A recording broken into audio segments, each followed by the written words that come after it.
प्यारे विद्यार्थियों, शिक्षा मनोविज्ञान की हमारी यात्रा जारी है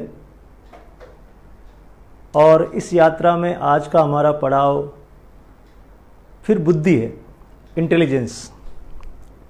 और इंटेलिजेंस के बारे में आज हम पढ़ेंगे कौन कौन से सिद्धांत हैं जिनके माध्यम से अलग अलग विद्वानों ने बुद्धि को समझाया है, इंटेलिजेंस को एक्सप्लेन किया है कि ये इंटेलिजेंस होती क्या है। और इसको हम कहते हैं बुद्धि के विभिन्न सिद्धांत। इससे पहले हमने पढ़ा था कि बुद्धि क्या होती है और बुद्धि के बारे में विभिन्न विद्वानों ने किस प्रकार से अपनी परिभाषाएं दी हैं। उसमें हमने मुख्य रूप से जो चीज़ पढ़ी थी, जो समझी थी, वो थी बुद्धि या इंटेलिजेंस हमारी विश्लेषण क्षमता है, हमारी एनालिसिस की पावर है, पावर ऑफ एनालिसिस।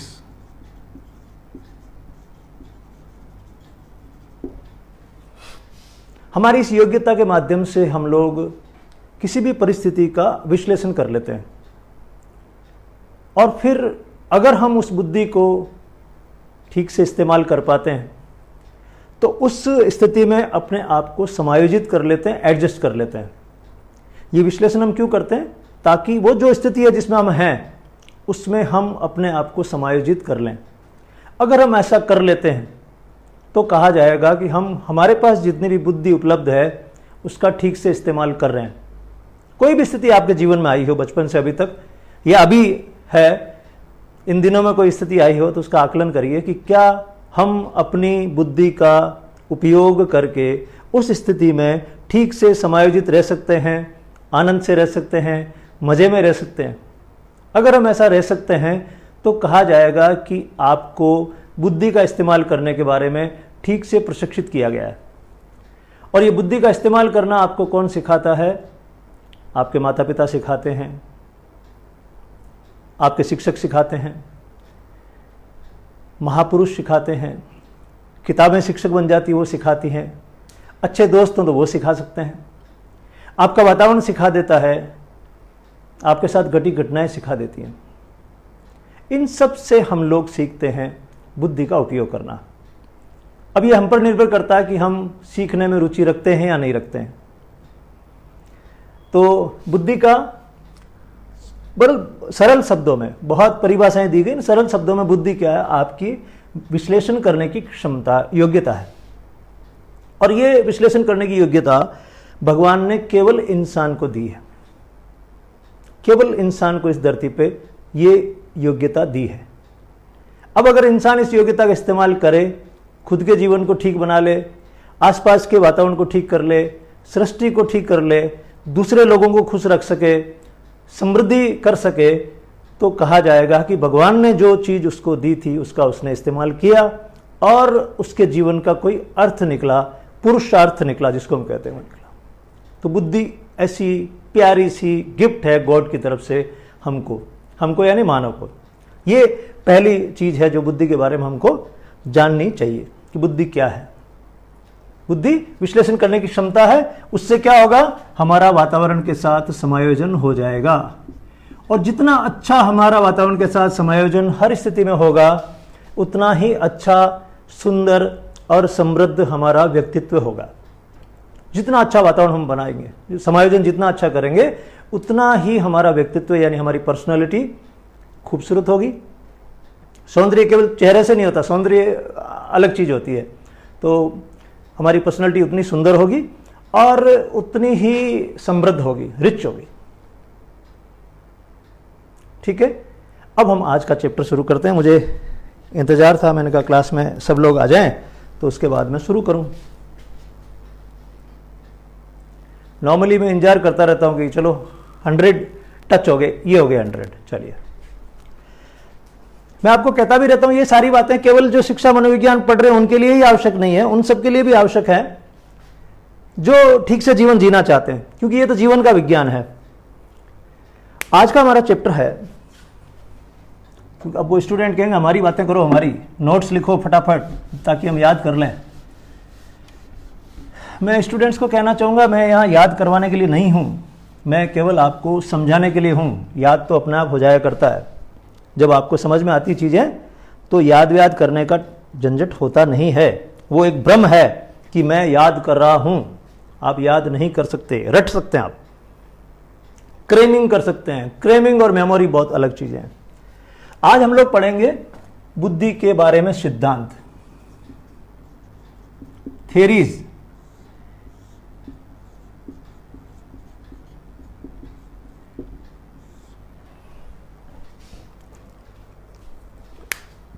कुछ दार्शनिक कहते हैं सबसे पहले कॉन्क्रीट चीजें, स्थूल चीजें, मूर्त चीजें समझाई जानी चाहिए, उसके बाद में एब्स्ट्रैक्ट की तरफ जाना चाहिए, अमूर्त की तरफ जाना चाहिए, सूक्ष्म की तरफ जाना चाहिए। तो पहले आपको मैं स्थूल पद्धति से ये बात कहना चाह रहा हूं कि मैं क्या कहना चाहता हूं इस चैप्टर में। मेरा चैप्टर का जो कंटेंट है वो क्या रहेगा, तो मेरा कंटेंट रहेगा, जैसे सपोज करिए ये स्केच है बस, और ये क्या काम आता है, ये लिखने के काम आता है, ये बोर्ड पर लिखने के काम आता है ताकि आप देख सकें इसे। एक बात मैंने ये कही, ऐसे ही मैंने आपको बात कही कि आपकी बुद्धि क्या काम आती है, विश्लेषण करने के काम आती है परिस्थिति का, ताकि आप समायोजित हो सकें वातावरण के साथ। तो ये पेन काम आता है लिखने के, यहां तक ठीक है। ऐसे बुद्धि काम आती है विश्लेषण करने के। अब अगला सवाल यह आता है कि इस पेन में आखिर है क्या, इसके अंदर क्या है जिसके कारण से लिख पाता है। तो आप कहेंगे आपको क्या करना, अंदर की बातें इसके अंदर की बातें जानकर आपको क्या करना, जो है लिखो। अधिकतर हम जीवन में यही करते हैं, लेकिन वैज्ञानिक यह कहते हैं कि नहीं, इस पेन के अंदर की रचना को जानकर हम इससे बेहतर पेन बना सकते हैं, उपयोग ज्यादा ठीक से कर सकते हैं। हो सकता है हम उसका उपयोग ठीक से नहीं कर पा रहे, और लोगों ने ऐसे ही तो पेन अच्छे से अच्छे बनाए। हमारे पास पहले पेन होता था स्याही वाला, डुबो डुबो के हम काम करते थे। धीरे धीरे ये फाउंटेन, ये पेन आ गया रिफिल वाला। Got my point. तो ये बुद्धि है, इसके अंदर क्या है, इसकी संरचना कैसी है, ये अगर हम समझ जाएं तो इसका बेहतर उपयोग कर सकते हैं। इस पूरी प्रोसेस को हम लोग साइंटिफिक बना सकते हैं, वैज्ञानिक बना सकते हैं। ओके, तो बुद्धि के अंदर क्या है, तो अलग अलग सिद्धांत उसको कैसे एक्सप्लेन करते हैं कि बुद्धि की रचना कैसी है। अब बुद्धि को किसी ने देखा था नहीं कि ये रही बुद्धि। भगवान का तो जैसे हमने क्या मूर्ति बना के कहा ये रही मूर्ति भगवान की, इनको हाथ जोड़ लो, तो वो तो है, और आदमी इतना लंबे चौड़े झंझट में फंसता नहीं है कि वो क्या क्या है। तो बुद्धि की अभी कोई मूर्ति, तो हमको ये तो पता हमारे अंदर बुद्धि है, हम इस्तेमाल कर रहे हैं। मैं अपनी बुद्धि से भी बोल पा रहा हूं, आपके सामने एक्सप्लेन कर रहा हूं, लेकिन बुद्धि को किसी ने देखा नहीं। अब जिस चीज को आपने देखा नहीं, उसकी रचना के बारे में कैसे अनुमान लगा सकते हैं। एक्सरे में भी आएगी नहीं कि आप दिमाग का एक्सरे करेंगे पता लगेगा रही बुद्धि कोने के अंदर और इसके अंदर ये चीजें हैं, वो भी नहीं जान सकते। तो बड़ी कॉम्प्लिकेटेड चीज है, लेकिन हिम्मत नहीं हारते हैं लोग, वो समझने की कोशिश करते हैं। ओके, हम भी कुछ कुछ बुद्धि की संरचना में क्या है, हम जो बुद्धि को काम में लेते हैं उस बुद्धि में एक्चुअल में क्या है। जैसे ये स्केच है, इसकी संरचना बता सकता हूं। देखिए इसके ऊपर एक ढक्कन है, मैंने ढक्कन को खोल दिया, इसके अंदर एक निब है, निब के पीछे पेन है, उससे ये काम करती है। ऐसे ये इसकी प्रोसेस आपको समझ में आ गई। ऐसी बुद्धि कैसे काम करती है, उसकी संरचना समझने पर काम आएगा। ये जरूरी है, पहले ये रामायण को वांचना बहुत जरूरी है, तब आप चैप्टर में घुस पाओगे। अधिकतर हमारी गलतियां ये होती हैं कि हम लोग जो भूमिका में लिखी हुई चीजें होती हैं उनको नहीं पढ़ते। किसी भी चैप्टर को, कोई भी सब्जेक्ट आप पढ़ो तो उसकी भूमिका जरूर पढ़ो, वो कहना क्या चाहता है। अगर आपको मर्म समझ में आ गया तो चैप्टर तो आपके लिए खेल हो जाएगा। अब आपको इस मेरे चैप्टर का मर्म समझ में आ गया होगा कि मैं क्या कहना चाहता हूं। मैं ये कहना चाहता हूं कि बुद्धि की संरचना, उसका स्ट्रक्चर क्या है, बुद्धि क्या है। ओके, पहला सिद्धांत है उसका थ्योरी।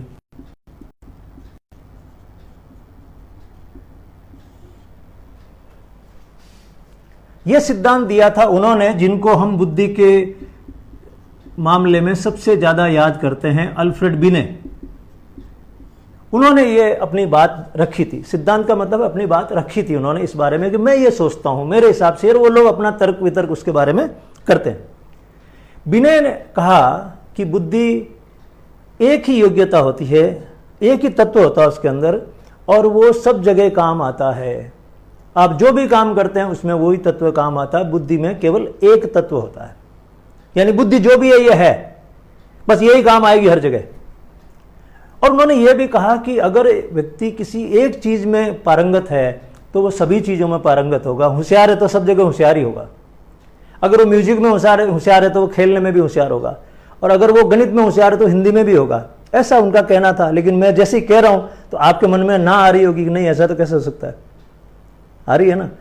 इसका मतलब ये है कि बिनय ने जो बात कही थी कि व्यक्ति किसी एक चीज में निपुण है, एक्सपर्ट है, तो सभी चीजों में निपुण होगा, चली नहीं। लोगों ने तुरंत ही उसका आलोचना करनी शुरू कर दी। 1905 में ये उन्होंने बातें शुरू की थी, और थोड़े दिनों बाद में ये सारी बातें 10-15 साल बाद में हवा हो गई। लेकिन एक चर्चा शुरू हो गई। आप इस चीज को यूं डिस्कार्ड नहीं कर सकते, अरे वो तो फालतू की बात थी। चर्चा शुरू हो गई है, इसी में से तो कुछ निकलेगा। तो उन्होंने बात शुरू की है बुद्धि के बारे में। बुद्धि को मापने वाली बात इन्होंने शुरू की थी, है ना। मानसिक आयु क्या होती है ये भी इन्होंने शुरू की थी, फ्रांस के थे। ओके, तो यूनिफैक्टर थ्योरी या एक तत्व का सिद्धांत किसने दिया था? बिनय ने। बिनय ने क्या कहा था कि जब भी हम कोई कार्य करते हैं, अब सारे जो थ्योरी जाएंगे उनमें एक आप ध्यान रखिए, जब भी हम कोई मानसिक या शारीरिक कार्य करते हैं तो, ये सेंटेंस सब में कॉमन आना चाहिए, तो आपको बड़ा मस्त तरीके से समझ में आएगा। किताबों से ऐसे नहीं आएगा, पकड़ में नहीं आएगी ये चीज। जब भी हम कोई मानसिक या शारीरिक कार्य करते हैं तो जो बुद्धि उसमें काम आती है वो कैसे आती है, क्या होती है बुद्धि? तो इन्होंने कहा जब भी हम कोई मानसिक या शारीरिक कार्य करते हैं तो बुद्धि एक ही तत्व के रूप में काम आती है। चाहे तो आप खाना बना रहे हो, चाहे तो आप खेल रहे हो, चाहे कुछ कर रहे हो, बुद्धि जो भी है वो आपके काम में आती है।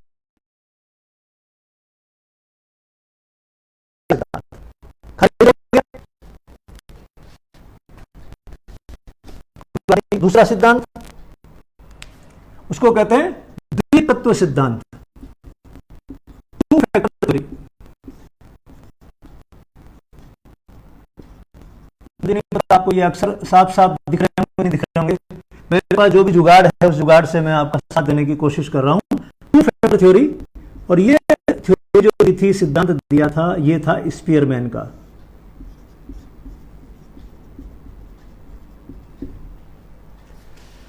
मैं देखता हूं वहां से साफ कितना आता है आपको।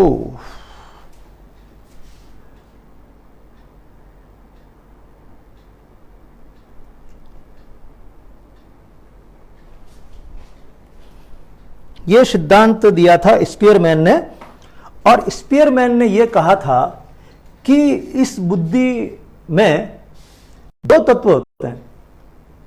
उन्होंने कहा दो तत्व होते हैं, दो तरह की योग्यताएं होती है, दो तरह के तत्व होते हैं, दो तरह के कारक होते हैं, सभी का एक ही मतलब है, उससे आप कंफ्यूज नहीं है। उन्होंने कहा कि एक तो सामान्य योग्यता होती है, सामान्य कारक होता है, इसको इन्होंने कहा जी फैक्टर, जनरल एबिलिटी, जी फैक्टर। और दूसरा इन्होंने कहा कि विशेष कारक होते हैं विशेष काम करने के लिए, उनको इन्होंने कहा एस फैक्टर, स्पेशल फैक्टर, विशिष्ट कारक। इन्होंने कहा जब भी हम उस भाषा में, वापस मैं आपको सूत्र की तरफ ले जाऊंगा ताकि सारे सिद्धांतों में अगर आप वो सूत्र काम में लेंगे तो आपको मजा आएगा, तुलना करने में मजा आएगा। जब भी हम कोई मानसिक या शारीरिक कार्य करते हैं तो उसमें बुद्धि के दो तत्व काम करते हैं। एक तत्व काम करता है सामान्य, जनरल, और एक तत्व काम करता है विशिष्ट। जैसे मैं कार चला रहा हूं, मैं एक शारीरिक कार्य कर रहा हूं, तो ये जब शारीरिक मैं कार्य कर रहा हूं तो एक तो मेरे अंदर है सामान्य योग्यता, जिससे मैं आसपास की चीजों को देख रहा हूं, समझ रहा हूं। सामान्य योग्यता कार चलाने में भी काम आएगी, जब मैं पैदल चल रहा हूं तब भी वही योग्यता काम आएगी। मुझे दिखना चाहिए आगे क्या है और मुझे किधर जाना है, सामान्य योग्यता। और वही योग्यता चाहे मैं घुड़सवारी करूंगा तो भी काम आएगी, एक सामान्य योग्यता तो मेरी वहां पर काम आएगी। लेकिन कार चलाने के मामले में मुझे मैकेनिकल एबिलिटी या मेरी थोड़ी सी कहिए कि मशीनी योग्यता काम आएगी, वो है स्पेशल फैक्टर। इन्होंने कहा कि जब भी आप कोई कार्य करते हैं तो एक तो उसमें आती है सामान्य योग्यता और एक उसमें काम आती है विशेष योग्यता। और इनके अनुसार ये जो सामान्य योग्यता है ये तो हमें वंशानुगत रूप से मिलती है, और स्पेशल योग्यता हमको अर्जित करनी पड़ती है। जैसे आप डांस कर रहे हैं तो आपके हाथ पैर हिलाना करना ये सामान्य योग्यता, हम हिलाते रहते हैं। लेकिन अच्छा ढंग से डांस करना, बिल्कुल म्यूजिक के साथ साथ आपके फुट स्टेप्स चलना, उसको कहेंगे विशेष योग्यता। अब वो किसी में होती, किसी में नहीं होती। कोई लोग अर्जित कर लेते हैं, प्रशिक्षण से अर्जित कर लेते हैं। तो इन्होंने कहा कि दो योग्यताएं होती है, एक तो सामान्य कारक काम करता है, एक उसमें विशिष्ट कारक काम करता है, और विशिष्ट कारक सीखा जाता है, अर्जित किया जाता है। सामान्य कारक पैदाइशी तो हमारे अंदर होता है, काम जाता है। ये दो तत्वों का सिद्धांत किसने दिया? स्पीयरमैन। बाद में स्पीयरमैन पर कुछ गड़बड़ हो रही है। सामान्य के साथ केवल एक ही विशिष्ट कारक काम नहीं करता है। कभी कभी ऐसा लगता है कि सामान्य के साथ में दो विशिष्ट कारक भी काम कर रहे होते हैं। तो उन्होंने एक अलग वर्ड दिया उसको, और उन्होंने उसमें जोड़ दिया, बाद में दिया उन्होंने कि ये समूह कारक भी काम करता है, ग्रुप फैक्टर भी काम करता है। जैसे वही डांस अगर उदाहरण ले, डांस करते समय सामान्य योग्यताएं काम करती हैं, उसके साथ जो मूवमेंट है वो काम करता है, साथ साथ में उनका म्यूजिक की योग्यता वो भी काम करती है। उनकी 1 2 3 4 ऐसे भी काउंट करते हैं, जब वो तालवाल में मिलाते हैं ना, 2 3 1 2 ऐसा भी करते हैं, तो उनकी आंकिक योग्यता भी काम करती है। ऐसे कुछ योग्यताएं साथ में भी काम करती हैं। हालांकि आगे जाके दूसरे लोग उसको एक्सप्लेन करेंगे, लेकिन उन्होंने ही कहा।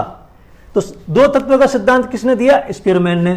फिर हम कहेंगे तीन तत्व का त्रिकारक सिद्धांत किसने दिया? वो भी स्पीयरमैन ने दिया। अपने ही सिद्धांत में थोड़ा फेरबदल करके उन्होंने कहा कि मैं कहूंगा कि 2 नहीं 3 कारक काम करते हैं। सामान्य तो करता ही है, लेकिन विशिष्ट करता है, और कभी कभी विशिष्ट के आपस में समूह बन जाते हैं। आगे जाके उसको हम समूह कारक का सिद्धांत अलग कहेंगे, लेकिन ये सामान्य योग्यता को छोड़ना नहीं चाह रहे हैं।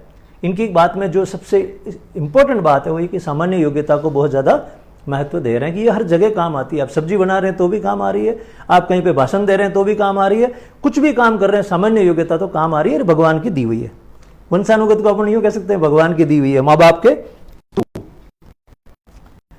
एक तत्व, दो तत्व और तीन तत्व, दो तत्व और तीन तत्व के सिद्धांत भी स्पीयरमैन ने दिए थे। ये तो हो गया एक तत्व, दो तत्व, तीन तत्व। अब आता है बहुतत्व, मल्टी फैक्टर।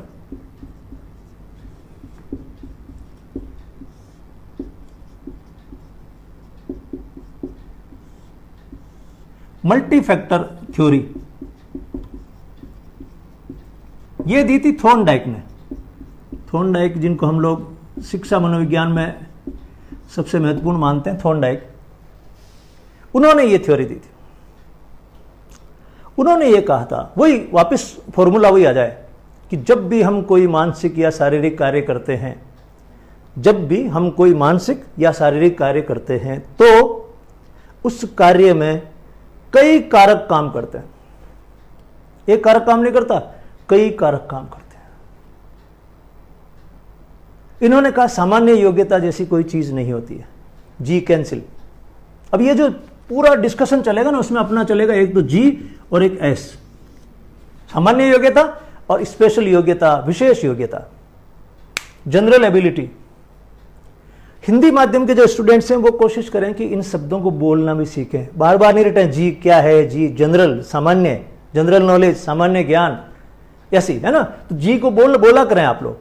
कई बार ऐसे वर्ड्स हैं इंग्लिश के जो आपको आने ही पड़ेंगे वहां पे, कम से कम फिजिक्स में, मैथ्स में, ये जो साइंस वाले, ये शिक्षा मनोविज्ञान वगैरह ये सब में बोलने पड़ेंगे। उनको बोला करिए, मुंह से बोला करिए तो अच्छा रहेगा। थॉर्नडाइक, मुंह से बोलो थॉर्नडाइक, ऐसे बोलो। थॉर्नडाइक बोलोगे तो वो आपकी क्या जबान पे चढ़ेगा। एक बार आपकी जबान के ऊपर वो शब्द चढ़ जाएगा ना, तो अंदर कनेक्ट होने में बहुत आसानी रहेगी। नहीं तो आपकी बड़ी समस्या होती है। वो थॉर्नडाइक को क्या आप डरते डरते देखते हो, जैसे रमेश को देखते हो वैसे थॉर्नडाइक को देखते नहीं हो, क्योंकि अपरिचित से नाम है सारे, रॉबर्ट, थॉर्नडाइक, स्पीयरमैन, ये ऐसे नाम है। तो इनको बोलो मुंह से, जितना बोलोगे ना उतना ही आपके अंदर एक कनेक्शन बनेगा और एग्जाम के लिए बहुत इजी हो जाएगा। तो कोशिश करो इनको मुंह से बोलने की। मैं कई बार क्लास में स्टूडेंट्स को बुलवाता हूँ, ऐसे मुंह से बोलो स्पीयरमैन, बोलो ऐसे स्पीयरमैन, स्पीयरमैन बोलते हैं। बोलोगे तो नाम चढ़ेगा जुबान पर। अपन कहते ना ये तो नाम मेरी जुबान पे चढ़ा हुआ, बोल देता हूँ। किसी का भी नाम लूँ तो तेरा नाम आए, जुबान पे चढ़ जाता ना ऐसे। तो थॉर्नडाइक, ओके, गाने वाने वो सब उसके उदाहरण दो तो आपको बहुत अच्छे समझ में आते हैं ना। थॉर्नडाइक ने कहा बहुकारक सिद्धांत है, और इन्होंने कहा कई सारे कारक हैं जो काम करते हैं जब भी हम कोई मानसिक या शारीरिक कार्य करते हैं तो। और उसमें उन्होंने ये कहा कि 6 मूल कारक होते हैं। इन्होंने कहा ये विशेष योग्यता है, ये इन सबको भूल जाओ, जनरल एबिलिटी को भूल जाओ। उन्होंने एक शब्द दिया मूल कारक, प्राइमरी एबिलिटीज, हम कह सकते हैं प्राथमिक योग्यताएं, प्राइमरी एबिलिटीज। और इन्होंने 6 प्रकार के मूल कारक बताए। मैं इन 6 को यहां लिख देता हूं, इस जगह है ना।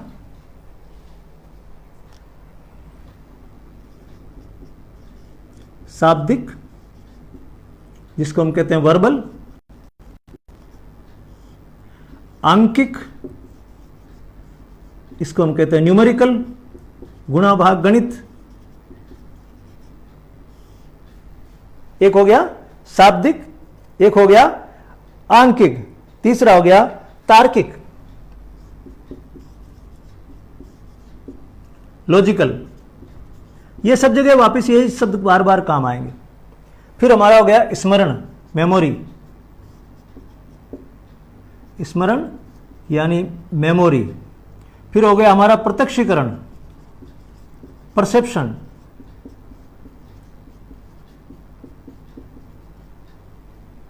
इसमें स्मरण हो गया, प्रत्यक्षीकरण हो गया, सॉरी प्रत्यक्षीकरण नहीं यार, दिशात्मक हुआ। प्रत्यक्षीकरण आगे वाली योग्यता में आएगा, आई एम सॉरी। हाँ, दिशात्मक ज्ञान, दिशात्मक योग्यता, दिशात्मक, डायरेक्शनल, सॉरी। और लास्ट हो गया भाषण या स्पीच।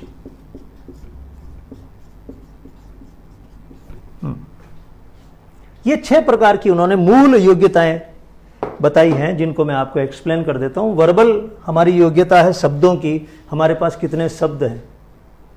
हम जब भी कोई काम करते हैं तो शब्द को काम में लेते ही लेते हैं।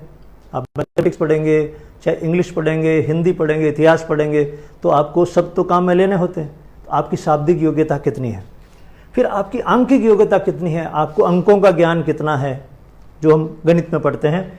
फिर तार्किक योग्यता कितनी है, आप तर्क के साथ कैसे समझा सकते हो कि अगर 2 और 2 4 है, 3 और 3 6 है, ऐसा है तो ऐसा, तो 4 और 4 कितने होंगे, ऐसा तर्क लगाना, लॉजिकल थिंकिंग कैसे होती है। फिर आपका स्मरण, ये भी एक योग्यता है, कितनी चीजें आप याद रख सकते हैं। फिर डायरेक्शनल, दिशात्मक, आपको दिशा का कैसा ज्ञान है। कई बार होता है ना, कोई व्यक्ति की बड़ी अच्छी योग्यता होती है कि मैं एक बार वहां जाके आ जाता हूं तो वापस भूलता नहीं हूं, मैं वापस आ जाता हूं। दिशात्मक ज्ञान, मैंने उस दिन महिला पुरुष वाले भेद में आपको बताया था, महिलाओं को थोड़ी दिक्कत होती है नक्शे समझने में। किसी शहर में चले गए, अनजान शहर में, तो इधर से उधर से इधर से चले जाओ तो उनको थोड़ा दिक्कत होती है। हम लोगों को कई बार दिक्कत होती है, किसी दूसरे शहर में जाते हैं और पूछते भाई साहब रास्ता कौन सा है, वो कहता थोड़ा सा वहां जाके, वहां से लेफ्ट घूमना, वहां से राइट घूमना, इधर घूमना। कुछ लोगों को तो समझ में आ जाता है, मेरे जैसे लोगों को बड़ी तकलीफ होती है, फिर अगले पे जाके पूछना पड़ता है कि वो घर कहाँ मिलेगा। उसको क्या बोलते हैं, दिशात्मक योग्यता। एंड ऐसी होती है हमारी भाषण की योग्यता, हमारे मन में जो चीजें हैं हम बोल सकते हैं क्या, उनको कह सकते हैं क्या। किसी में होती है, किसी में कम होती है। ये मूल योग्यताएं हैं। थॉर्नडाइक साहब ये कहते हैं कि जब भी आप कोई मानसिक या शारीरिक कार्य करते हैं तो ये मूल योग्यताएं उसमें काम करती हैं। इंडिपेंडेंट है, स्वतंत्र है, और ये अपने अपने तरीके से उसमें काम करती है। इन्होंने कहा कि सामान्य योग्यता जैसी कोई चीज नहीं होती है। इसलिए हम इनकी थ्योरी को क्या, सिद्धांत को क्या बोलते हैं, बहुकारक का सिद्धांत। और ये लगभग 1920 में इन्होंने दे दिया था। 1920 में इन्होंने खूब सारी बातें दी थी, और जो सबसे ज्यादा इंपॉर्टेंट इनकी बात है वो है सीखने का के नियमों में प्रभाव का नियम। कि जब आप सीखते हैं और सीखने का आपके जीवन पे प्रभाव पड़ता है, कुछ अच्छा प्रभाव पड़ता है, तो आपकी सीखने की इच्छा बढ़ जाती है। जैसे अभी आप मेरे से पढ़ रहे हैं और इसका अगर प्रभाव पड़ता है आप पर, आपकी समझ बढ़ती है इन चीज़ों से, तो आप अगली बार और आओगे, और सीखूंगा, और आपकी सीखने की क्षमता या आपकी इच्छा बढ़ जाती है। ये इन्होंने दिया था थॉर्नडाइक ने। और इन्होंने एक सिद्धांत वुडवर्थ के साथ मिलकर ये भी दिया था कि अगर आप एक चीज़ सीख जाते हैं तो दूसरी भी आपको आ जाती है। उसको कहते हैं अधिगम का हस्तांतरण। अगर आपने ये विषय ठीक से समझ लिया तो आप अपना जो दूसरा विषय, हिस्ट्री का विषय, केमिस्ट्री का विषय, कोई भी विषय है, उसको भी आप इतने ही ढंग से समझ लेते हैं, यानी आपको ट्रिक आ जाती है। अधिगम को एक स्थिति से दूसरी स्थिति में हस्तांतरित किया जा सकता है। ये भी इन्होंने ही वुडवर्थ साहब के साथ मिलकर हमको समझाया था। तो थॉर्नडाइक की ये बात बहुत इंपॉर्टेंट है। लेकिन इन्होंने कहा कि कभी कभी क्या होता है कि थोड़ा सा माना इन्होंने, एकदम से जो जनरल एबिलिटी है उसको कैंसिल करना इनके बस में नहीं था। इन्होंने कहा कभी कभी क्या होता है कि जो तत्व है, दो तत्व आपस में मिल जाते हैं, तो उनके हिसाब से कभी कभी कोई कॉमन सामान्य कारक भी निर्मित हो जाता है, कॉमन कारक भी मिल जाते हैं उसमें। दो तीन योग्यताएं एक साथ, वो दो तीन जो कारक हैं वो आपस में मिल जाते हैं, उनके अंदर कोई ना कोई कॉमन चीज क्रिएट हो जाती है, और वो कॉमन चीज क्रिएट होने के कारण से कभी कभी सामान्य कारक भी बन जाया करते हैं। तो इन्होंने कहा मूल कारक है मुख्य रूप से तो, और कभी कभी सामान्य कारक की भी रचना हो जाती है। लेकिन जिद थी ना कि सामान्य योग्यता को नहीं बोलना उस शब्द को। जब एक बार आप दूसरा रास्ता पकड़ लेते हैं तो मुश्किल होता है वापस उससे आने में, लेकिन इनको लास्ट में आना पड़ा कि नहीं, सामान्य कारक भी बन जाया करते हैं जब ये अलग अलग कारक कभी कभी आपस में एक दूसरे को क्रॉस करने लगते हैं। थॉर्नडाइक ने एक सिद्धांत और भी दिया था, उसको कहते हैं बुद्धि का मात्रात्मक सिद्धांत। मात्रात्मक सिद्धांत, इन्होंने कहा कि आपके अंदर कितनी बुद्धि है यह निर्भर करता है कि आपके खोपड़ी के अंदर, दिमाग के अंदर स्टिमुलस यानी उद्दीपक, आर यानी रेस्पॉन्स यानी अनुक्रिया, उद्दीपक अनुक्रिया के संबंध कितने ज्यादा हैं आपके अंदर, उतनी ज्यादा आपके अंदर बुद्धि की मात्रा है। इसको कहते हैं बुद्धि का मात्रात्मक सिद्धांत। यह भी इन्होंने दिया था, क्वांटिटेटिव थ्योरी ऑफ इंटेलिजेंस, मात्रात्मक सिद्धांत। इन्होंने कहा था जितने ज्यादा आपके दिमाग के अंदर कनेक्शंस हैं, जैसे एग्जाम में आप जाते हैं तो वहां पर 100 सवाल है, तो अगर आपके दिमाग में बहुत प्रैक्टिस की हुई चीजें रखी हुई हैं, प्रैक्टिस करके आपने रख रखा खूब सारा, तो जो भी उद्दीपक आएगा यानी सवाल आपके लिए उद्दीपक का काम करेगा। और आपके अंदर अगर आर है, उसके लिए प्रॉपर आर यानी रेस्पॉन्स है, अनुक्रिया है, तो आपको ये सी ऑप्शन, कभी कहोगे बी ऑप्शन। अब कितना आपने ज्यादा मसाला अपने अंदर संग्रहित कर रखा है, दैट इंक्रीजेज योर इंटेलिजेंस। तो इन्होंने कहा मात्रा भी होती है। फिर इन्होंने बुद्धि को ऐसे ही 3 भागों में इन्होंने बांटा भी था, एब्स्ट्रैक्ट, मैकेनिकल और सोशल। इन्होंने कहा था जो बुद्धियां होती हैं वो एब्स्ट्रैक्ट होती हैं, अमूर्त होती हैं, यांत्रिक होती हैं और सामाजिक होती हैं। इन्होंने कहा ये अलग अलग प्रकार की बुद्धियां हुआ करती हैं। अमूर्त योग्यता होती है जो सोचने समझने की शक्ति होती है। यांत्रिक योग्यता, आप कितने एक्सपर्ट्स हैं, कुछ लोग कार बहुत अच्छे से चला लेते हैं, कुछ को अच्छे से चलाना नहीं आती है ना, तो ये यांत्रिक योग्यता होगी। सामाजिक योग्यता, कुछ ज्यादा मिलनसार होते हैं, कुछ को शंका आती है। तो इन्होंने योग्य बुद्धि को इसमें भी बांटा था। जब ये बार बार बात चली थी ना कि भाई बुद्धि केवल आंकिक योग्यता है क्या, ज्यादा मार्क्स आने का मतलब बुद्धिमान है क्या, ये जब बहस चल रही थी उस समय में इन्होंने ये बात भी कही थी कि नहीं, ऐसा कोई जरूरी नहीं, किसी के 99% मार्क्स आ रहे हैं लेकिन उसकी यांत्रिक योग्यता, उसकी सामाजिक, उसकी अमूर्त योग्यता मान लिया ठीक ठाक है, लेकिन यांत्रिक योग्यता या सामाजिक योग्यता ठीक नहीं है तो उसका समायोजन समाज के साथ मुश्किल हो जाएगा। परसेंटेज तो 99% लाया हो, लेकिन समाज के अंदर एडजस्ट होने में उसको प्रॉब्लम आएगी, परिवार में एडजस्ट होने में प्रॉब्लम आएगी। तो इंटेलिजेंस का मतलब उन्होंने कहा केवल नंबरों पे ज्यादा जोर मत दो, उस इंटेलिजेंस को अलग अलग खंडों के अंदर विकसित करो, सब तरह की। उसकी बॉडी भी अच्छी होनी चाहिए, उसका सोशलाइजेशन, लोगों से संबंध अच्छे होने चाहिए, उसको थोड़ा बहुत म्यूजिक का दूसरा ज्ञान भी होना चाहिए। कोशिश करो कि उसका सर्वांगीण विकास हो, तो हर जगह एडजस्ट होगा। ये थॉर्नडाइक का सिद्धांत था जिसको हम क्या कहते हैं, बहुकारक का सिद्धांत। अभी मैं आपको इंटरेस्टिंग एक डायग्राम बना के इन सारे सिद्धांतों की तुलना करके बताऊंगा। मैंने जी और एस यहां लिख रखा ताकि आपको पता लगे कि थॉर्नडाइक ने जी को कैंसिल कर दिया। अगले आते हैं थर्स्टन, समूह कारक का सिद्धांत। ग्रुप फैक्टर,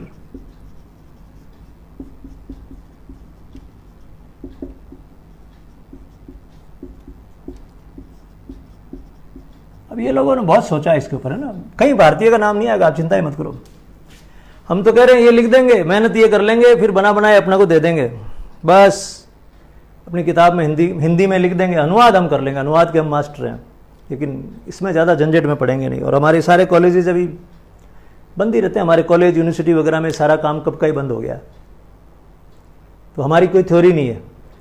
ऐसे नहीं भारत का कोई सिद्धांत आएगा इसमें, नहीं जबरदस्ती हम चेप रहे, नहीं नहीं भारत में भी प्राचीन समय में भारतीय यूं थे उस गाथा को गाते रहे लोग, लेकिन वर्तमान में हम क्या, हम कुछ भी नहीं है। तुलना इसलिए सारा पढ़ना पड़ रहा है, बच्चों को भी बड़ा जोर आ रहा है, थर्स्टन वेस्टन, इनकी जगह कोई गिरीश विरीश पढ़ते तो नाम एकदम से अच्छे से याद होता। तो थर्स्टन ने दिया था समूह कारक का सिद्धांत। इन्होंने कहा कि वो जो बात है थॉर्नडाइक वाली जो बात है कि खूब सारे कारक होते हैं, एक नहीं होता, कई कारक काम करते हैं। इन्होंने कहा वो सारे कारक समूह में काम करते हैं। और फिर वापस वही मेरा डायलॉग, जब भी हम कोई मानसिक या शारीरिक कार्य करते हैं तो उसमें कुछ कारक समूहों के रूप में काम करते हैं। थॉर्नडाइक तो कहते हैं वो कारक स्वतंत्र रूप से काम करते हैं, एक ये। यहां कह रहे हैं इन्होंने एक समूह बना रखा, इन्होंने एक समूह बना रखा। तो जब भी आप कहीं आप भी मान लीजिए कहीं 10 लोग हैं, कहीं काम करने जा रहे हैं, तो एक आदमी ने एक काम किया, दूसरे ने एक काम किया, तीसरे ने एक काम किया। जैसे हम लोग मान लो वृक्षारोपण कर रहे हैं, ये एक काम है। वृक्षारोपण आप काम कर रहे हैं तो एक आदमी को हमने कहा कि तू पानी लाएगा, ठीक है। एक को हमने कहा कि तू पेड़ लेकर आएगा वैसे, एक को हमने कहा कि तू रेत का ध्यान रखेगा, एक को हमने कहा तू खाद का ध्यान रखेगा। तो हमने अलग अलग कारकों को काम सौंप दिया, काम तो एक ही है, वृक्ष लगाना। यहां ये कह रहे हैं कि जब भी हम वृक्ष लगा रहे हैं तो 2 लोग जा रहे हैं पानी लेने के लिए,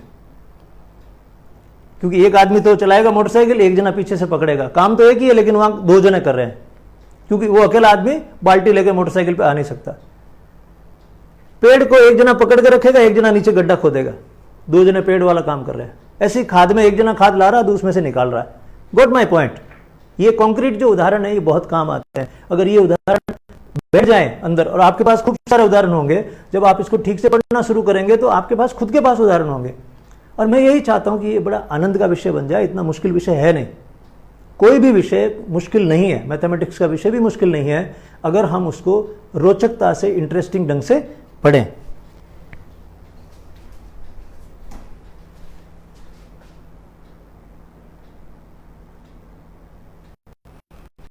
तो थर्स्टन ये कहते हैं कि ये समूह के रूप में काम करते हैं। उन्होंने ऐसे ही समूह के रूप में 9 योग्यताओं को उन्होंने एक्सप्लेन किया।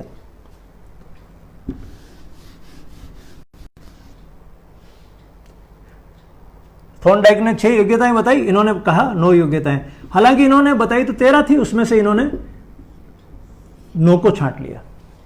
जो पहला ग्रुप है उसमें इन्होंने रखा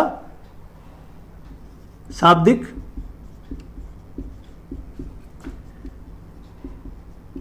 स्थान संबंधी और आंकिक। मैं पहले इनको ग्रुप्स को यहां पे से लिख देता हूं।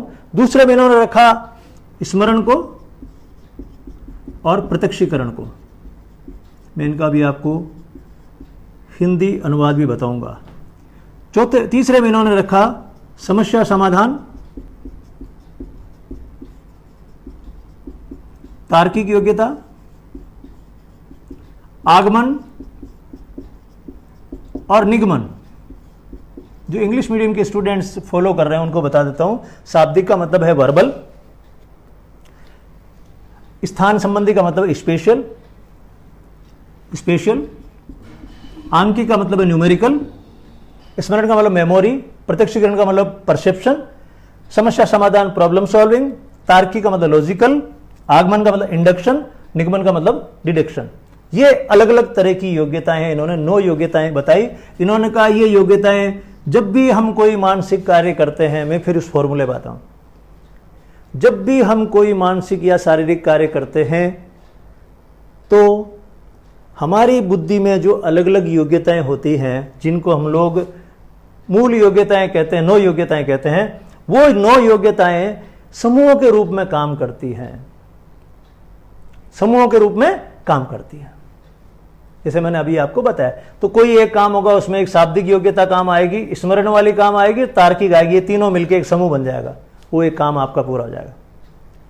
तो आप जैसे उदाहरण ले सकते हैं कि जब आप कार चला रहे होते हैं, जब आप बाइक चला रहे होते हैं, ज़्यादातर के पास बाइक ही है, जब आप बाइक चला रहे होते हैं तो आप उस समय कौन कौन सी योग्यताओं का इस्तेमाल इसमें से करते हैं, ये जो सूची है। तो एक तो आप स्थान संबंधी योग्यता का इस्तेमाल करते हैं, कितना दूर है आपको आइडिया। स्थान संबंधी योग्यता का मतलब समझ लीजिए कि जैसे मैं कहता हूँ ये कमरा है, इसमें कितने लोग आ सकते हैं।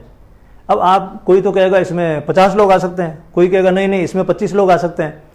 कितने लोग आ सकते हैं इस जगह पर, ये अगर आप स्थान के बारे में अनुमान लगा सकते हैं, ऐसी अगर आपके अंदर योग्यता है तो इसको हम स्थान संबंधी स्पेशल एबिलिटी या प्रेक्षण, कहीं हिंदी में अनुवाद प्रेक्षण योग्यता भी कह रखा है, वो है। अगर मैं कह दूं मेरे पास ये इतना सा बर्तन है और इसमें कितना दूध आ सकता है, आप कहेंगे 1 किलो आ सकता है, आधा किलो आ सकता है, ये कहलाती है स्थान संबंधी योग्यता। कितनी आपकी योग्यता है।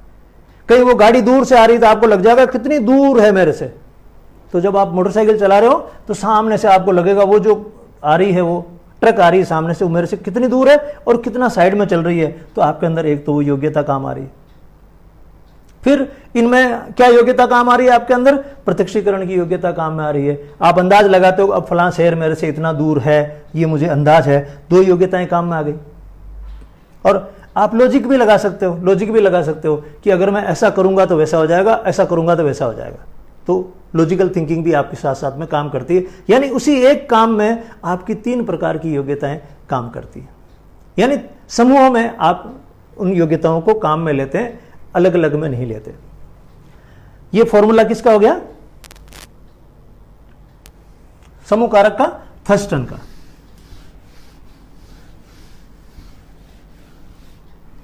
फिर एक महाशय, उनका नाम है थॉमसन, उन्होंने कहा प्रतिदर्श सिद्धांत। कई तो शब्द इतने खतरनाक है हिंदी के, अनुवाद ने बर्बाद कर रखा भारत को।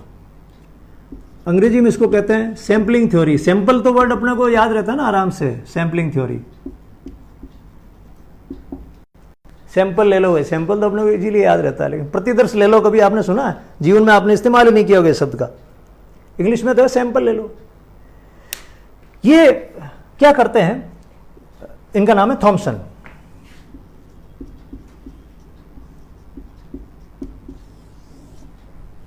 इन्होंने क्या किया, इससे पहले जो थॉर्नडाइक की थ्योरी थी उसको भी काम में ले लिया, थर्स्टन की थ्योरी थी उसको भी काम में ले लिया, दोनों को मिला दिया। थॉर्नडाइक की थ्योरी थी कई कारक होते हैं, काम में ले ली। थॉमसन की अगेन थॉर्नडाइक की थ्योरी थी कई उसमें कारक होते हैं, काम में ले लिया। थर्स्टन की थ्योरी समूह में काम करते थे कारक, उसको भी काम में ले लिया, दोनों को काम में ले लिया। और इन्होंने वापस स्पीयरमैन को भी राजी कर लिया। इन्होंने कहा सामान्य योग्यता होती है। कह रहे ये वापस काम में आ गया जी, सामान्य योग्यता होती है, उसके बिना काम चलेगा नहीं। अब आइए इस पे ये मूल बात क्या कहना चाहते हैं। मिक्स तो नहीं हो रहा ना। थॉर्नडाइक कहते हैं कई कारक काम करते हैं। मैं अभी आपको एक डायग्राम से इसको समझाऊंगा। थॉर्नडाइक कहते हैं कि शुरू करता हूं वहां से, चलो। बिने कहते हैं कि जब भी हम कोई काम करते हैं तो उसमें एक ही योग्यता काम आती है। स्पीयरमैन कहते हैं 2 योग्यता काम आती है। फिर कहते हैं नहीं 3 काम आती है, एक सामान्य एक विशेष, और फिर कहते हैं एक दोनों मिक्स हो जाती हैं तो कॉमन और बन जाती है। तीसरा सिद्धांत थॉर्नडाइक, वो कहते हैं नहीं, जब भी हम कोई कार्य करते हैं तो अलग अलग स्वतंत्र 6 योग्यताएं उन्होंने बताई काम करती हैं। थर्स्टन वो कहते हैं ये जो योग्यताएं ये ग्रुप में काम करती हैं, अलग अलग काम नहीं करती। किसी में ये 3 का ग्रुप, किसी में ये 4 का ग्रुप, किसी में 2 का ग्रुप में काम करती है। थर्स्टन वापिस सबको राजी करते हैं, स्पीयरमैन से शुरू करके। वो कहते हैं कि हाँ सामान्य योग्यता होती है। और जैसा थॉर्नडाइक ने कहा था, थॉर्नडाइक ने कहा सामान्य योग्यता नहीं होती है, कई कारक होते हैं। इन्होंने कहा हाँ कई कारक होते हैं, सामान्य योग्यता भी होती है। थर्स्टन भी राजी, स्पीयरमैन भी राजी। और जो ये योग्यताएं हैं ये कैसे काम करती हैं, तो कहते हैं जब भी कोई काम होता है तो इन योग्यताओं में से कुछ कुछ का सैंपल काम में आता है, प्रतिदर्श काम में आता है। इन्होंने थर्स्टन की बात को भी राजी कर लिया। वो कह रहे हैं समूह में काम करती है, उनका समूह में भी काम करती है। ये सबका निचोड़ निकाल के इन्होंने एक प्यारी सी थ्योरी दी, उसका नाम है प्रतिदर्श का सिद्धांत। जब भी हम कोई मानसिक या शारीरिक कार्य करते हैं, मेरे ये फॉर्मूले हैं अपने बनाए हुए ताकि इजी याद रहे, आराम से गलती ना करें। जब भी हम कोई शारीरिक या मानसिक कार्य करते हैं तो ये जो योग्यताएं हैं, अलग अलग जो योग्यताएं हैं, इन योग्यताओं का थोड़ा थोड़ा प्रतिदर्श या सैंपल काम में आता है। अभी मैं आपको बड़े दो गजब के उदाहरण से आपको मैं समझाऊंगा, ठीक है। कि जैसे मैं आपको बताऊं, एक आप सब्जी बना रहे हैं, आप सब्जी बना रहे हैं, तो जब सब्जी बना रहे हैं तो पास में एक मसालों की चीज़ पड़ी होती है खूब सारी, जिसमें नमक भी रखा होता है, जिसमें मिर्ची भी रखी होती है, जिसमें हल्दी भी रखी होती है, सब रखी होती है। सब्जी बना रहे हैं तो उन योग्यताओं में थॉर्नडाइक क्या कहते हैं कि कई चीजें काम आती है, नमक भी काम आता है, जीरा भी काम आता है, मान लिया कई योग्यताएं काम आती है। थर्स्टन क्या कह रहे हैं, 3 काम आती है उसमें से, समूह में काम आएगी। सब्जी बनाएंगे, मिर्ची काम आएगी या हल्दी काम आएगी, नमक आएगी, हम कह रहे हैं ये 3 समूह सब्जी बन जाएगी। थॉमसन कहते हैं सभी योग्यताओं का थोड़ा थोड़ा सैंपल काम आएगा। 7 चीजें रखी हुई है, 7 में से थोड़ा सा नमक लिया, पूरा नमक लेने की जरूरत नहीं है, उसमें से थोड़ा सा लिया, यानी उस योग्यता को पूरी को काम में लेने की जरूरत नहीं है, उस योग्यता सैंपल थोड़ा सा नमक लिया, थोड़ी सी हल्दी, थोड़ी सी मिर्ची, थोड़ा सा जीरा लिया। आप मुझसे ज्यादा जानते हैं जो सब्जियां बनाना जानते हैं, तो इन्होंने क्या बोला कि सैंपल काम में आता उस योग्यता का। जैसे हम कोई काम कर रहे हैं और उसमें आंकिक योग्यता की जरूरत है, उसमें आंकिक योग्यता की जरूरत है, अंक गणित की जरूरत है, तो अंक गणित में अलग अलग तरह की योग्यता होती है, गुणा करने की योग्यता, भाग देने की योग्यता, बाकी करने की योग्यता, प्रतिशत की योग्यता, ऐसी योग्यताएं होती है। आप जब कोई काम कर रहे हैं तो सारी गणित काम में थोड़ी आएगा। आपको मान लो हिसाब लगाना कुछ कितने रुपए खर्च हुए, तो आप जोड़ बाकी काम में लेंगे, उतना से गुणा काम में नहीं लेंगे आप, तो उसमें से आपने एक छोटी सी योग्यता का काम लिया। तो कहीं भी आपको शब्दों की जरूरत पड़ी तो आप कुछ शब्दों को काम में लेंगे, पूरी की पूरी शब्दावली आपके काम में नहीं आएगी। Got my point. ये किसने कहा, थॉमसन ने। सिद्धांत का नाम क्या, प्रतिदर्श का सिद्धांत।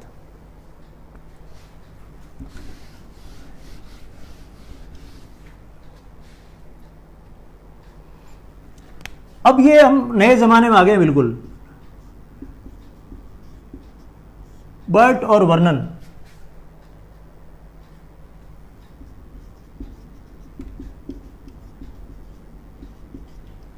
बर्ट और वर्नन, ये ताजा है अभी, ये बहुत पुरानी बातें हैं। वो पहले हम 1920 की 11 की वो बातें कर रहे थे, उससे हम आगे आ चुके हैं। बर्ट एंड वर्नन कहते हैं कि उन्होंने थोड़ा सा मॉडल डिफरेंट किया, उसको कहते हैं पदानुक्रम का सिद्धांत, हियरार्किकल पदानुक्रम।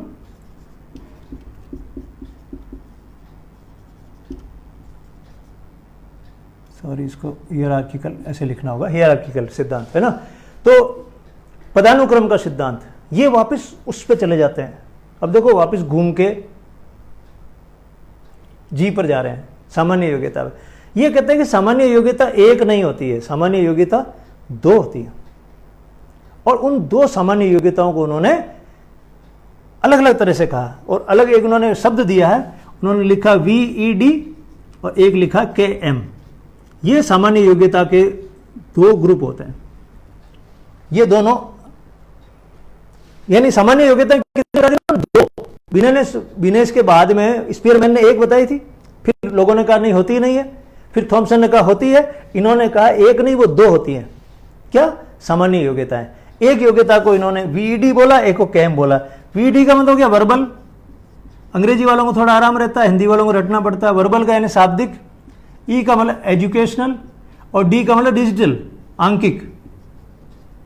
और ये होती है काइनेटिक मूवमेंट, यानी हमारी जो योग्यताएं हैं, काइनेटिक यानी चलने फिरने की योग्यता, कोई भी मशीन चलाने की, चलने की, कुछ भी, इसको कहते हैं काइनेटिक योग्यता।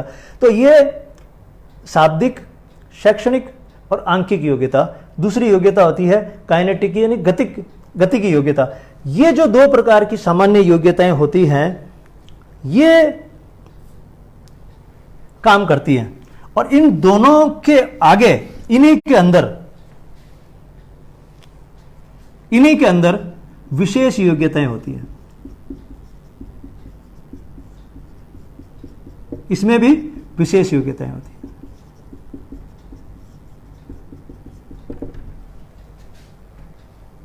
उसमें विशेष योग्यता, इसमें विशेष योग्यता। तो ये कहते हैं कि ये जो सामान्य योग्यता होती है दो तरह की होती है। एक वीईडी जिसका काम किससे है, शब्दों से, अंकों से, इससे काम है, और दूसरी केएम जिसका काम है मूवमेंट से। दो प्रकार की योग्यता है, और फिर उनके अंदर स्पेशल योग्यताएं होती है। जैसे मैं आपको एक एग्जांपल देके इसको छोटा करता हूं बात को, वर्बल, एजुकेशनल, डिजिटल, फिर उसमें विशेष योग्यता।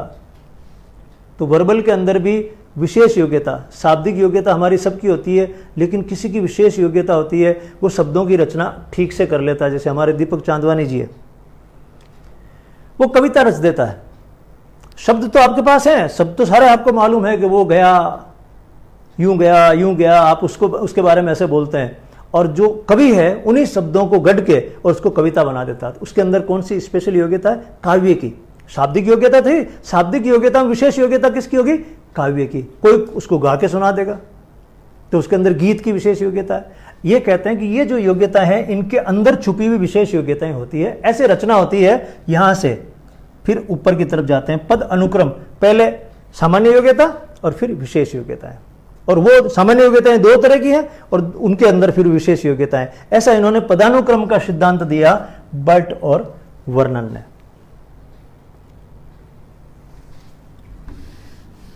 जो हमारे केटल हैं जिन्होंने व्यक्तित्व का सिद्धांत दिया था, उन्हें पढ़ा था केटल का सिद्धांत व्यक्तित्व का, जिन्होंने गुणों का सिद्धांत दिया। उन्होंने कहा व्यक्तित्व गुणों का समूह है, खूब सारे गुण मिलकर व्यक्तित्व बनते हैं। उन्हीं केटल ने बुद्धि के बारे में क्या बोला,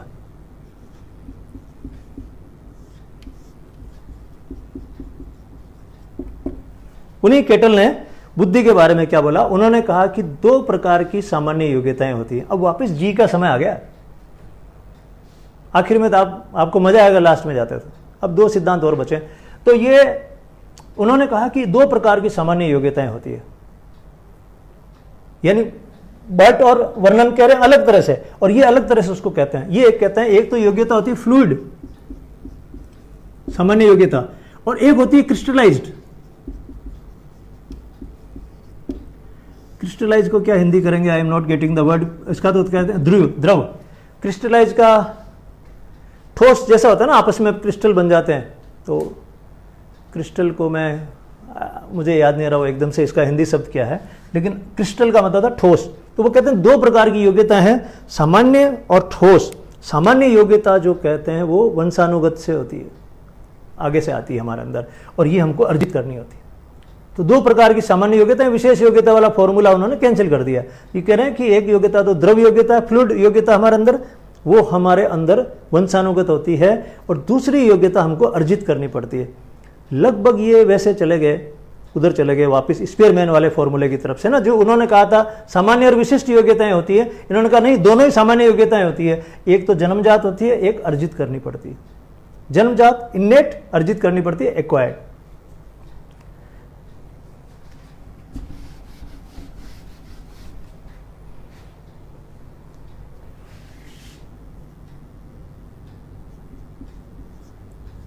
बहुआयामी सिद्धांत, इन्होंने कहा अभी तुम एक ही आयाम में काम कर रहे हो, है ना, मल्टी डायमेंशनल।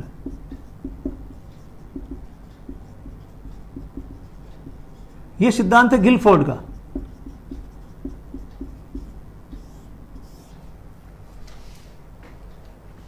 गिलफोर्ड ये कहते हैं कि आप जितनी तीन आयाम में आप समझते हो ना, जैसे आपको ये स्केच दिख रहा है तो इसका सामने सामने वाला पोर्शन दिख रहा है, यह है एक आयामी। इधर वाला भी दिख रहा है आपको दो आयामी, इधर वाला आपको दिखने लगेगा तो थ्री आयामी। ज्यादा 3D पिक्चर होती है ना, जो सब तरफ से आगे पीछे से सब तरफ से दिखती है। जैसे मैं अभी आपको यहाँ सामने दिख रहा हूं, लेकिन एकदम जैसे आप मुझे रियल में देखेंगे वैसा मैं कैमरे में दिख नहीं रहा हूं। तो ये तो हो गया दो डायमेंशन। तीसरा डायमेंशन कब देखेंगे, जब आप या तो वो चश्मा लगाएंगे 3D वाला लगाएंगे, ठीक है, तब आता त्रि आयामी। ये कह रहे हैं कि मैं आपको पूरा मॉडल करके, उन्होंने मॉडल बनाया था पूरा त्रि आयामी, इन्होंने ऐसे मॉडल बनाया था। अब वो इतना डिटेल मॉडल अभी आपके बस का नहीं, ऐसे इन्होंने तीन आयाम का मॉडल बनाया था। आपको लगेगा कि ये ऐसे तीन आयाम इसके दिख रहे हैं। उन्होंने ये कहा था कि जब भी हम कोई मानसिक या शारीरिक कार्य करते हैं तो मुख्यतः उसमें तीन आयाम एक साथ काम करते हैं। वो तो बार बार कह रहे हैं तीन योग्यताएं काम करती हैं, ये कह रहे हैं कि तीन आयाम एक साथ काम करते हैं। पहला आयाम संक्रिया, ऑपरेशन,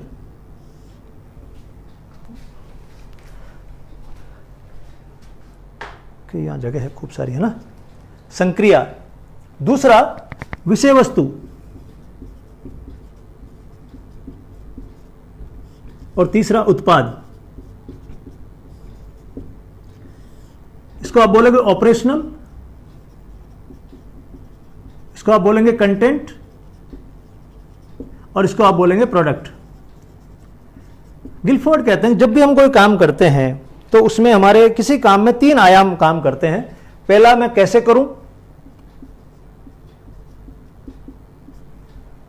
दूसरा मैं क्या करूं, तीसरा इसके करने से क्या होगा। हमारी बुद्धि इस प्रकार से काम करती है, जो बुद्धि के अंदर ये रचना हमारी ऐसे काम करती है कि मैं क्या करूं, कैसे करूं, और मैं इस करूंगा तो इससे क्या होगा, उत्पाद क्या निकलेगा इसका। तो क्या करूं, संक्रिया, ऑपरेशन, कैसे करूं, फिर मैं क्या करूं, कंटेंट, तीसरा उससे निकलेगा क्या। जैसे मैं अभी आपको पढ़ा रहा हूं तो यहां मैं अपनी बुद्धि का इस्तेमाल करता हूं, तो सबसे पहली चीज मेरे दिमाग में ये आती है कि मैं ये कैसे करूं। तो इस समय मैं क्या करता हूं, यहां कैमरा सेट करता हूं, ये करता हूं, पेन लेता हूं, ये लेता हूं, ये मैं अलग अलग चीजें यहां पर काम करता हूं, और इसमें मेरी अलग अलग तरह की योग्यताएं काम में आएंगी। फिर कंटेंट, मैं इस समय मेरे पास अब क्या कंटेंट है, विषय वस्तु क्या मैंने आपके सामने रखी, क्या होगा, इससे आपको समझ में आएगा। तो मैं अपनी बुद्धि की जो योग्यता है उसको काम में लेके इस कार्य को अंजाम दे रहा हूं, अभी जो मैं दे रहा हूं, समझ रहे। तो ये इतना सिंपल नहीं है, इन्होंने कहा कि ऐसे ऐसे काम करता, 3 आयाम में काम करता है।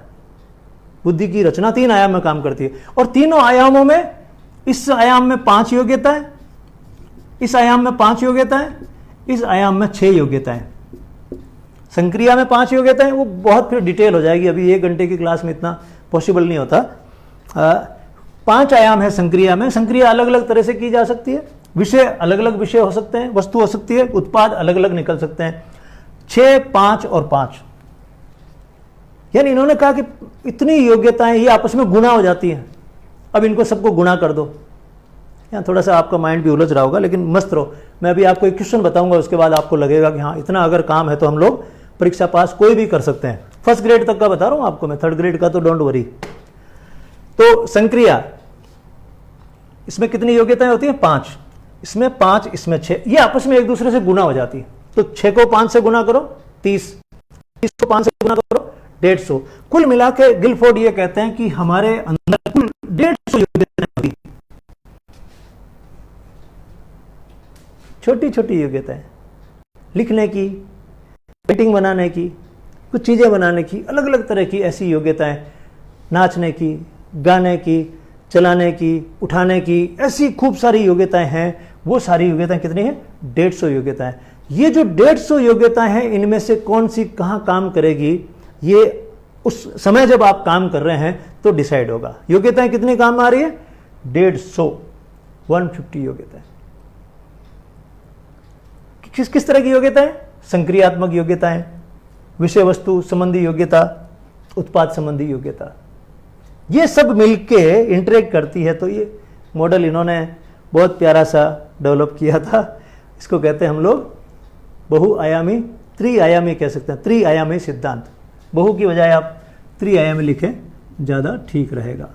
त्रिआयामी सिद्धांत, 3 dimensional theory of Guilford. Okay,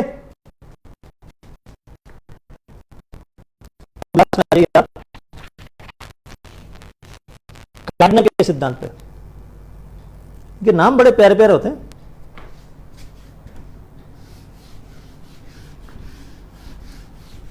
gardener का सिद्धांत, फिर उसको इस गार्डनर के सिद्धांत के बाद मैं इन चीजों को सम अप करूंगा डायग्रामेटिक तरीके से, और फिर मैं आपको इस साल फर्स्ट ग्रेड का जो एग्जाम हुआ था उसमें बुद्धि से संबंधित क्या सवाल आए थे, और क्या इस क्लास के बाद आप उन सवालों को हल कर सकते हैं बड़े आराम से, हंसते गाते। तो आपको कॉन्फिडेंस आ जाएगा कि हाँ, बुद्धि के मामले में हम ठीक ठाक से पढ़ें तो लगभग सारे सवाल सही करके आ सकते हैं। मैं बार बार इसी को कह रहा था, जी और एस, यानी जनरल बुद्धि और स्पेशल बुद्धि। अब आ जाइए गार्डनर की थ्योरी पे। इन्होंने एक किताब लिखी थी, उसका नाम था फ्रेम ऑफ माइंड। ये जो हमारा माइंड है इसका फ्रेम कैसे है, ढांचा कैसे काम करता है, फ्रेम ऑफ माइंड। ये जो किताब है बड़ी फेमस हुई थी, 1983 की बात है। इसमें उन्होंने सिद्धांत दिया था बहुबुद्धि का सिद्धांत। अभी तक तो हम एक ही बुद्धि में देख रहे थे कितने कितने तत्व होते हैं। अभी तक बुद्धि कितना माना, एक। किसी ने कहा एक तत्व, किसी ने कहा दो तत्व, किसी ने कहा बहुत सारे तत्व, किसी ने कहा समूह में तत्व, किसी ने कहा सैंपल में तत्व। अलग अलग तरह से उन्होंने उनको एक्सप्लेन किया।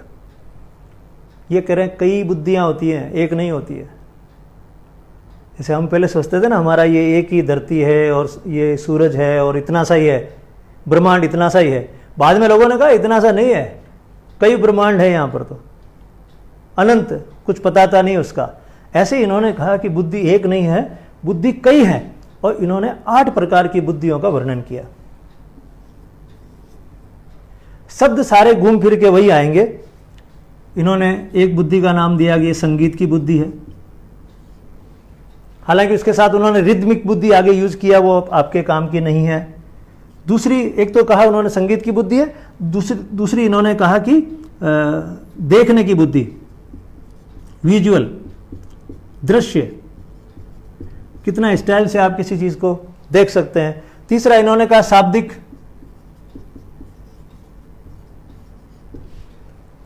चौथा इन्होंने कहा तार्किक। तार्किक, शारीरिक, तार्किक, शारीरिक, यांत्रिक, ये सब लगभग एक दूसरे से जुड़ी हुई सी चीजें हैं, है ना। और अंतर्व्यक्ति, सॉरी यांत्रिक नहीं है, मैं इसको हटाता हूं। शारीरिक, प्राकृतिक, ये अंतर्व्यक्ति, अंतर्वैयक्तिक और अंतरावैयक्तिक, 8 प्रकार की इन्होंने बुद्धियां बताई है। मैं उनको अब एक्सप्लेन कर देता हूं आराम से आपको। पहले इन्होंने कहा संगीत की बुद्धि होती है, संगीत के साथ रिद्म होता है। फिर देखने की बुद्धि होती है, फिर स्पेशल बुद्धि, आप आराम से जगह का अनुमान लगा सकते हैं। फिर शाब्दिक बुद्धि है, जो आपकी वर्बल बुद्धि है वो। फिर उन्होंने कहा तार्किक बुद्धि है, मैथमेटिक्स से जुड़ जाती है। शारीरिक बुद्धि आपकी गतियों से जुड़ जाती है। प्राकृतिक बुद्धि आपके आसपास के वातावरण के साथ। अंतर्वैयक्तिक, 2 व्यक्तियों के बीच में किस प्रकार के संबंध होते हैं। और अंतरावैयक्तिक, आप अपने आप को अंदर कैसे हैंडल करते हैं, खुद के अंदर। अंतरावैयक्तिक बुद्धि, खुद को कैसे हैंडल करते हैं, वो भी अलग तरह की बुद्धि है और वो सबसे ज्यादा वही काम आती है। इंट्रापर्सनल यानी अंदर ही अंदर, खुद के अंदर, हमारे शरीर के अंदर की चीजों को, दिमाग को, हार्ट को, सबको हम कैसे हैंडल कर सकते हैं, उसमें हमारी बुद्धि कैसे काम आती है। एक अंतर्व्यक्ति यानी 2 व्यक्तियों के बीच में संबंध कैसा रहता है। प्रकृति के साथ हम लोग कैसे अपना समायोजन करके चलते हैं। ये इन ऐसी बुद्धियां बताई उन्होंने, कितनी, 8 प्रकार की बुद्धियां।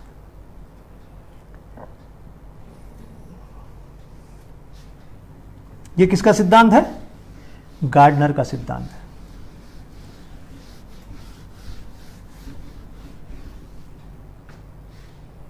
मैं नॉर्मली यही लेकर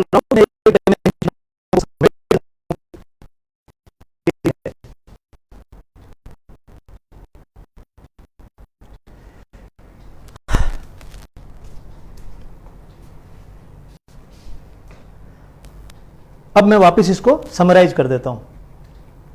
देखिए, एक व्यक्ति कहता है कि ये बुद्धि एक ही है, ये कहते हैं विनय, बुद्धि एक है।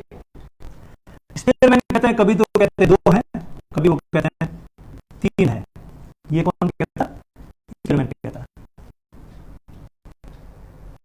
यानी बुद्धि में 2 तत्व हैं, कभी कहते हैं 3 तत्व, 1 तत्व, 2 तत्व, 3 तत्व। थॉर्नडाइक कहते हैं बुद्धि में कई तत्व हैं और उन्होंने उसको 6 तत्वों में बताया। ये कहते हैं थॉर्नडाइक। थर्स्टन कहते हैं ये जो बुद्धि है, ये एक ग्रुप, ये एक ग्रुप, ये एक ग्रुप। इन्होंने कहा ये ग्रुप्स में होती है, समूह में होती है।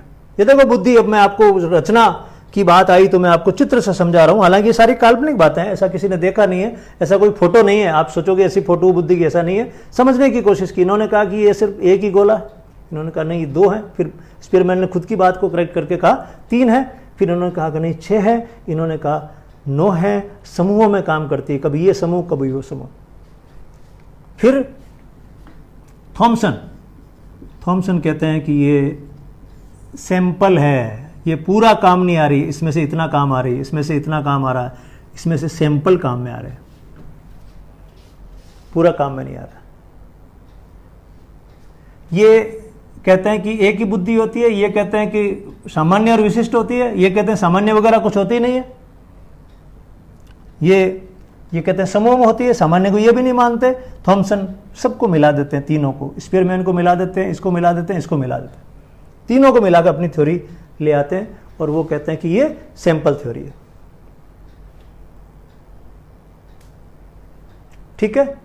और फिर अपने ये क्या कहते हैं इसको, गिलफोर्ड ये अलग से उसको एक्सप्लेन करते हैं, इस सबको हटा देते हैं, वो सारा इस सबको हटा के ये वो कहते हैं ये तुम 2 डायमेंशन में देख रहे हो, और वो 3 डायमेंशन में हमको दिखाने की कोशिश करते हैं, 3 डायमेंशन दिखाते हैं, और वही चीज को, इस मॉडल को क्या करते हैं वो लोग, वो ऐसा बताते हैं, ऐसे ऐसे और ऐसे ऐसे दिखाने की कोशिश करते हैं, सॉरी ऐसे, वो आपको 3 डायमेंशन में दिखाते हैं। ये अब 2 डायमेंशन दिखा रहे थे और वो दिखाते हैं 3 डायमेंशन के अंदर। वो कह रहे हैं इसमें 3 तरह की डायमेंशन एक साथ काम करते हैं। और गार्डनर कहते हैं कि ये एक है पूरा, एक और एक और एक और, ऐसे पूरा ये ढांचा एक ही आपका, एक बुद्धि है ये।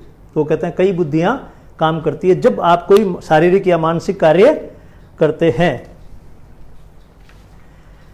ठीक है, यहां तक ये बुद्धि के अलग अलग सिद्धांत हैं। देखिए, सामने बैठना, फिर सवाल पूछना, फिर एक दूसरे से बातें करना, उसका विकल्प तो ये नहीं है, उसका विकल्प ये नहीं है। फिर भी हम कोशिश करेंगे कि इस पूरे माहौल को लाइव बनाया जाए। कल आगे आने वाले समय में हो सकता है मैं स्टूडेंट्स को अपील करूं कि जिन लोगों को मेरे साथ जूम ऐप यूज़ करके क्लासेस करनी हो, मेरे साथ जूम ऐप में भी इन्वॉल्व हो सकते हैं, तो उनके साथ जूम ऐप में डिस्कशन करेंगे। आने वाला समय जो है वो मेरा राजस्थान के स्टूडेंट्स के साथ अलग अलग तरह से इंटरेक्शन का होगा, अलग अलग विषयों पर होगा। अब आगे क्या होता है देखेंगे। देखिए, ये मेरे पास में फर्स्ट ग्रेड का पेपर है इस साल का। कई बार आपको लगता है ना यार कितना डीप पढ़ा जाए, कितना डीप जाया जाए, कितना डीप जाए हम लोग, है ना। मैंने आपको ये सारी चीज़ें लिखी थी, इसके आगे एक मैं नाम लिख देता हूँ। ये हो गया गिलफोर्ड का सिद्धांत। अब देखो, मैं केवल एक पेज से आपको बता रहा हूँ, फर्स्ट ग्रेड का टेस्ट गिलफोर्ड का, और मैंने ये पूरा कहा कि ऐसे ऐसे खूब सारी बुद्धियां होती है। ये था गार्डनर का सिद्धांत, बहुबुद्धि का सिद्धांत। मेरे पास फर्स्ट ग्रेड का इस साल का पेपर है जो अभी हुआ था, और जिसमें 30 सवाल लगभग आते हैं एजुकेशनल साइकोलॉजी के।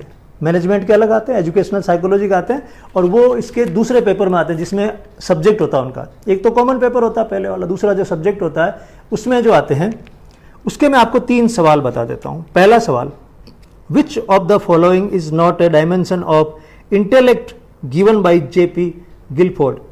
गिलफोर्ड ने जो अपना आयाम दिए थे, उन 3 आयामों में इसमें कौन सा आयाम है जो शामिल नहीं है। पहला है संक्रिया, अभी मैंने आपको 3 आयाम बताए थे। एक तो संक्रिया, अगर आप अभी से याद कर पा रहे हैं।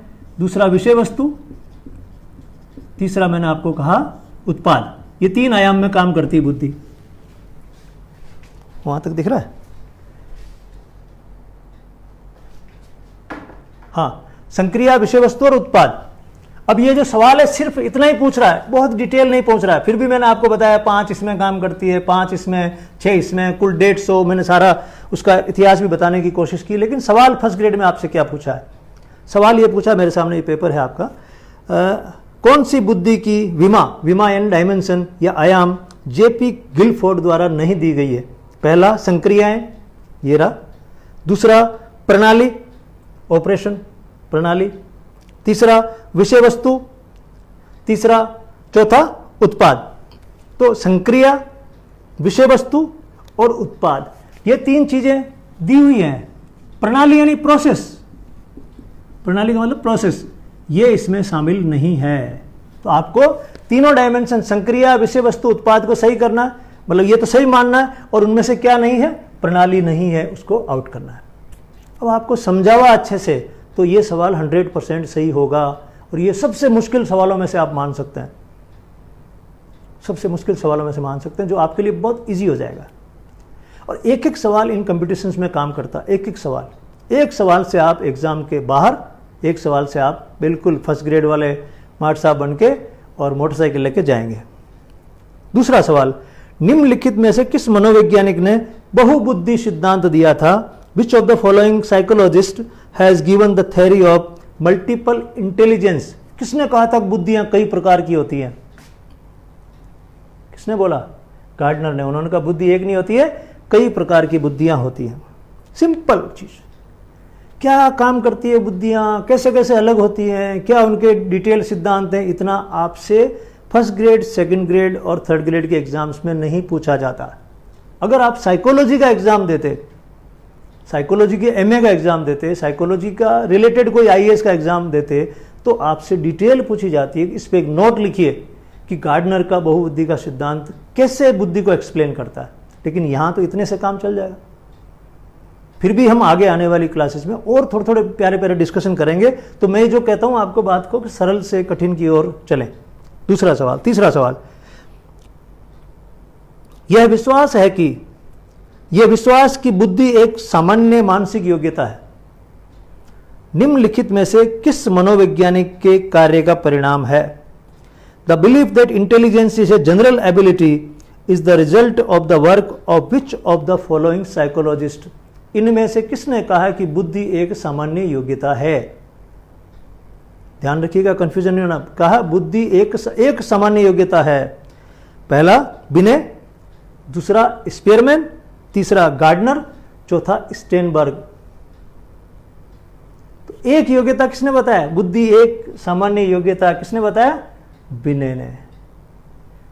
किसने कहा बुद्धि सामान्य योग्यता है और एक विशिष्ट योग्यता है? स्पीयरमैन ने।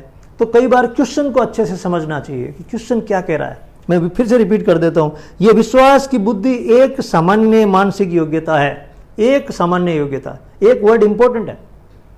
आप सामान्य योग्यता का आते ही आप स्पीयरमैन में चूक सकते हो। हाँ, स्पीयरमैन ने बोला था सामान्य योग्यता, विशिष्ट योग्यता। एग्जाम के टाइम में अक्सर गलतियां यही होती हैं, और उस एग्जाम के टाइम में ये जो आपकी बुद्धि गड़बड़ा जाती है, उसका एक ही कारण है कि आपका प्रशिक्षण ठीक से नहीं हुआ।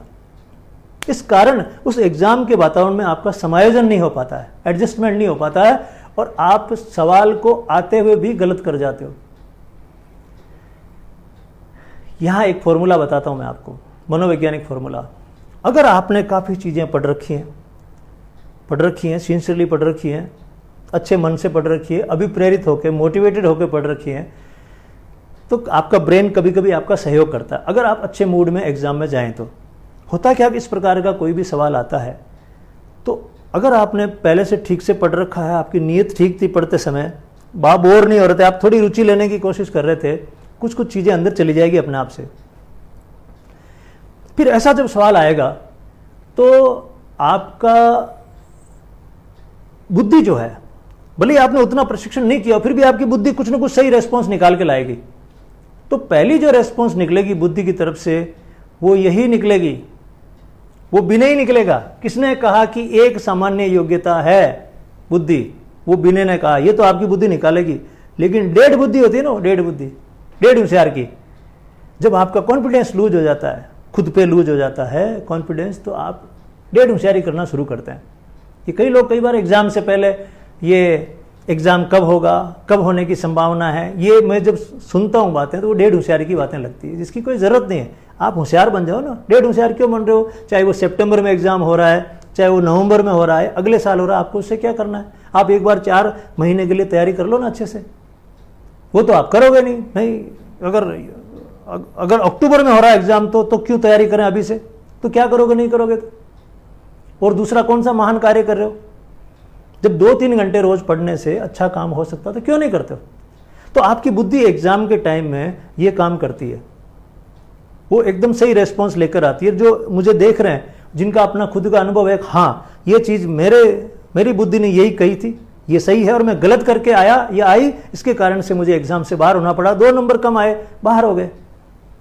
तो एग्जाम में बैठने की भी कला होती है, वहां भी अपने आप को एडजस्ट करना होता है, उसके साथ समायोजित करना पड़ता है।